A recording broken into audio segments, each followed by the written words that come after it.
کرتا ہے، یہ انسان کبھی سورج کی عبادت کرتا ہے، یہ انسان جب پہاڑوں کی بلندی کو دیکھتا ہے تو کہتا ہے یہ پہاڑ کتنا اونچا ہے، یہ میرا خدا ہے۔ جب پہاڑ کو چھوڑ کر کے انسانیوں کے قریب جاتا ہے تو دریا کی روانگی کو دیکھ کر، دریا کے سیلان کو دیکھ کر کہتا ہے نہیں نہیں، پہاڑ میرا خدا نہیں ہے، میرا خدا تو یہ میرا سمندر ہے، اس لیے کہ بذات خود چل رہا ہے۔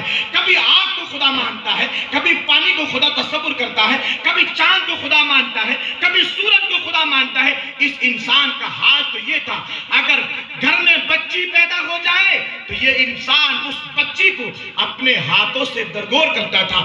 جو کعبہ معظمہ مکہ المکرمہ میں حضور نے فرمایا جس نے ایک نماز کعبے میں پڑھ لیا اللہ 1,00,000 نمازوں کا ثواب عطا فرماتا ہے۔ وہ کعبہ معظمہ جہاں پر ایک نماز پڑھنے کا ثواب 1,00,000 نماز پڑھنے کے برابر ہے، اس کعبے کے سامنے لوگ ننگے ہو کر کے طواف کرتے تھے۔ جو کعبہ لوگوں کے گناہوں کو چوستا ہو، جو لوگوں کو گناہوں سے پاک کرتا ہو، لوگ اس کعبے کا طواف ننگے ہو کر کے کرتے تھے۔ صفا مروہ وہ پہاڑی جن پہاڑیوں پر حضرت حاجرہ رضی اللہ تعالیٰ عنہ اپنے بیٹے کے پانی کے لیے 7 چکر لگائے۔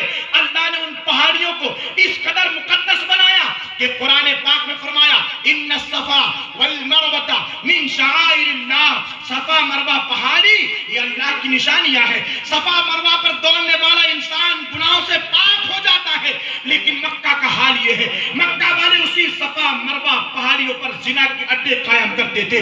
یہ مکہ والے جن کی زندگیوں کا حال یہ ہے، جن کی صبح گناہ میں گزرے، جن کی شام گناہ میں گزرے، جن کی دوپہر گناہ میں گزرے، ساری زندگی گناہ میں ملوث رہ گئے کر آج دنیا میں حال تو آج کا زمانہ چھوڑے اس زمانے کی بات کریں، اسی ہندوستان کی سرزمین کا حال یہ تھا۔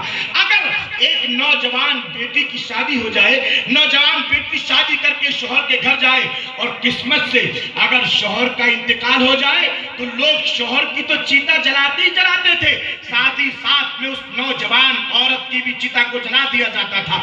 وہ انسان تو مرنے کے بعد چل رہا تھا لیکن عورت کو زندہ جلایا جا رہا تھا۔ ہندوستان کا یہ قانون تھا، یہ عورت منحوس ہے جو اپنے شوہر کو کھا گئی۔ حال یہ تھا جن عورتوں کی ہاتھوں کی مہندی نہ ختم ہوئی ہو، جن کی آنکھوں کا سرما نہ ہٹا ہو، جن کے ہونٹوں کی لالی نہ ختم ہوئی ہو، اس عورت کو شوہر کے ساتھ زندہ درگور کر دیا جاتا تھا۔